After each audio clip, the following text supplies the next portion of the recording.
Hello everyone, welcome again to my channel time to study guys. आज की video में हम डिस्कस करने वाले हैं अंतर्राष्ट्रीय सद्भावना और पाठ्यक्रम।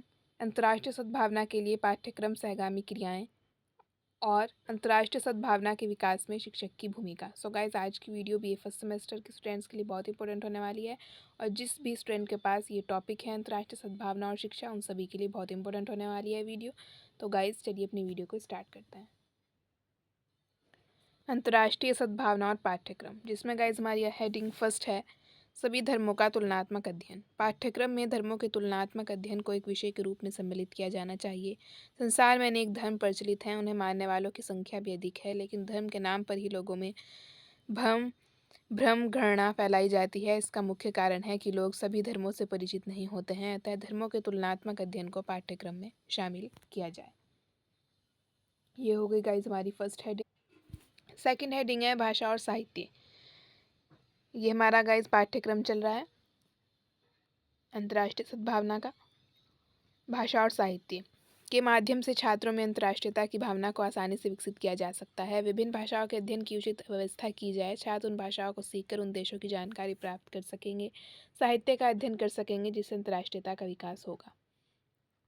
थर्ड हेडिंग है इतिहास। प्रत्येक देश में इतिहास पढ़ाए जाने का प्रचलन है, लेकिन वास्तविक इतिहास नहीं पढ़ाया जाता है। अतः यह कोशिश की जानी चाहिए कि बालकों को वास्तविक इतिहास से सही और गलत से परिचित कराया जाए, महापुरुषों के योगदान से परिचित कराया जाए। इससे अंतर्राष्ट्रीय सद्भावना विकसित होगी। फोर्थ हेडिंग है भूगोल। भूगोल के द्वारा छात्रों को विश्व के विभिन्न देशों की भौगोलिक परिस्थितियों का ज्ञान प्राप्त होता है। भौगोलिक परिस्थितियाँ ही संस्कृति को जन्म देती हैं। भूगोल के द्वारा हम विभिन्न देशों की संस्कृति के विषय में ज्ञान प्राप्त कर सकते हैं और सद्भावना विकसित कर सकते हैं। फिफ्थ हेडिंग है गाइस विज्ञान। विज्ञान के अध्ययन से छात्रों को यह ज्ञात होता है कि विज्ञान के आविष्कार ने मानवीय जीवन को कितना आसान बना दिया है, और विज्ञान के आविष्कार किसी एक देश ने नहीं बल्कि विभिन्न देशों ने किए हैं, और एक देश के आविष्कार से दूसरा भी लाभान्वित हो रहा है। सो गाइज, ये हो गया अंतर्राष्ट्रीय सद्भावना विकसित करने के लिए पाठ्यक्रम। अब देखते हैं गाइज हम पाठ्यक्रम सहगामी क्रियाएं, जिसमें फर्स्ट है अंतर्राष्ट्रीय दिवस का आयोजन। अंतर्राष्ट्रीय दृष्टि से महत्वपूर्ण दिवस जैसे संयुक्त राष्ट्र दिवस, मानवाधिकार दिवस, विश्व पर्यावरण दिवस, अंतर्राष्ट्रीय साक्षरता दिवस, अंतर्राष्ट्रीय महिला अधिकार आयोजन विद्यालयों में किया जाना चाहिए।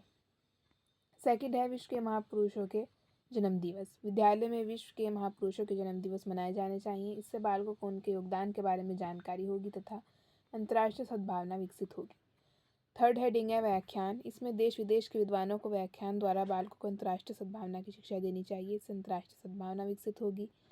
फोर्थ हेडिंग है प्रतियोगिताएं। अंतर्राष्ट्रीय महत्व के विषयों और समय समय पर वाद विवाद, निबंध, सामान्य ज्ञान, काव्य पाठ प्रतियोगिता आयोजन कराई जानी चाहिए। फिफ्थ हेडिंग है गाइस सांस्कृतिक कार्यक्रम। विद्यालय में सांस्कृतिक कार्यक्रम होने चाहिए। इससे बालकों को विभिन्न संस्कृतियों का पता चलेगा, जिससे अंतर्राष्ट्रीय सद्भावना विकसित होगी। सिक्स्थ है प्रदर्शनियाँ। विद्यालय में छात्रों द्वारा विभिन्न संस्कृतियों की प्रदर्शनियाँ होनी चाहिए। इससे विभिन्न देशों की संस्कृतियों का बालकों को ज्ञान होगा तथा अंतर्राष्ट्रीय सद्भावना विकसित होगी।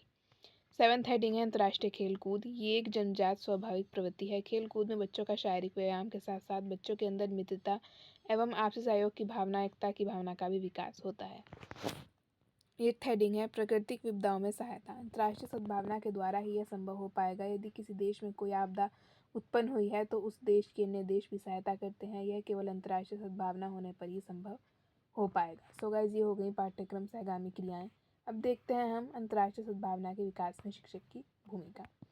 शिक्षा के उद्देश्य कितने भी महान और श्रेष्ठ क्यों ना हो, पाठ्यक्रम कितना भी उपयोगी हो, शिक्षण विधियाँ कितनी भी प्रभावशाली हो, यदि शिक्षक प्रभावशाली नहीं है, अपने विषय का विशेषज्ञ नहीं है, उनका दृष्टिकोण व्यापक नहीं है, तो शिक्षण की प्रक्रिया सफल नहीं होगी। अंतर्राष्ट्रीय सद्भावना के विकास में भी शिक्षक की भूमिका महत्वपूर्ण होती है, जिसे निम्नलिखित बिंदुओं से समझा जा सकता है। फर्स्ट पॉइंट है गाइस हमारा अपने विषय का व्यापक ज्ञान। शिक्षक को अपने विषय का व्यापक और गहन ज्ञान होना चाहिए। उसे अपने विषय का पूर्ण ज्ञान होना चाहिए, सत्य को जानने की इच्छा होनी चाहिए तथा शिक्षण कार्य में किसी भी परिस्थिति का सामना करने की योग्यता होनी चाहिए। सेकंड हेडिंग है अंतर्राष्ट्रीय जगत का व्यापक ज्ञान। शिक्षक को अंतर्राष्ट्रीय जगत की भौगोलिक, राजनीतिक, सामाजिक और आर्थिक परिस्थितियों तथा समस्याओं का पूर्ण ज्ञान होना चाहिए। उसे अंतर्राष्ट्रीय मूल्यों और आकर्षों जैसे स्वतंत्रता, समानता, न्याय, भाईचारा आदि का विस्तृत ज्ञान होना चाहिए। तभी वह छात्रों में अंतर्राष्ट्रीय सद्भावना विकसित कर पाएगा। थर्ड हेडिंग है व्यक्तित्व। छात्रों में अंतर्राष्ट्रीय सद्भावना का विकास करने के लिए शिक्षक का व्यक्तित्व प्रभावशाली होना चाहिए। ऐसा शिक्षक शारीरिक रूप से मजबूत तथा मानसिक रूप से स्वस्थ होना चाहिए। उसका स्वर स्पष्ट, मधुर और सामान्य होना चाहिए। उसमें साहस, सहानुभूति, आत्मनिर्भरता, निष्पक्षता, वह उत्साही और आशावादी होना चाहिए और सबसे बढ़कर उसे अपने कार्य और व्यवसाय में रुचि होनी चाहिए। ऐसा शिक्षक ही छात्रों में व्यापक दृष्टिकोण विकसित करता है। सो गाइज, ये हो गया हमारा अंतर्राष्ट्रीय सद्भावना। आई होप आप अच्छे से समझ गए होंगे गाइज। इसी के साथ हमारा ये पूरा का पूरा हमारा कॉन्सेप्ट क्लियर होता है अंतर्राष्ट्रीय सद्भावना वाला, जिसमें गाइज हमने अंतर्राष्ट्रीय सद्भावना का अर्थ, परिभाषाएं, इसकी आवश्यकता, अंतर्राष्ट्रीय सद्भावना के लिए पाठ्यक्रिया, सहगामी क्रियाएं, ये सभी गाइज हमने डिस्कस किया है। इसमें शिक्षक की भूमिका। आई होप आप सब अच्छे से समझ गए होंगे। अगर आपसे कोई भी वीडियो मिस हो गई है तो आप चैनल पर जाकर देख सकते हैं, सभी वीडियो अपलोडेड हैं। तो गाइज़, आई होप सो आपको अच्छे से समझ में आ गया होगा ये वाला टॉपिक्स। तो चलिए गाइज़, मिलती हूँ नेक्स्ट वीडियो में नए टॉपिक के साथ। अब गाइज़ हम अपना अगला टॉपिक कवर करेंगे, जो होगा हमारा गाइज़ मानव संसाधन तथा शिक्षा। तो अगर आज की वीडियो अगर गाइज़ आपको अच्छी लगे तो वीडियो को लाइक कर दीजिएगा और चैनल को सब्सक्राइब करना मत भूलिएगा। मिलती हूँ नेक्स्ट वीडियो में किसी और नई वीडियो के साथ। अब तक के लिए goodbye, thanks for watching.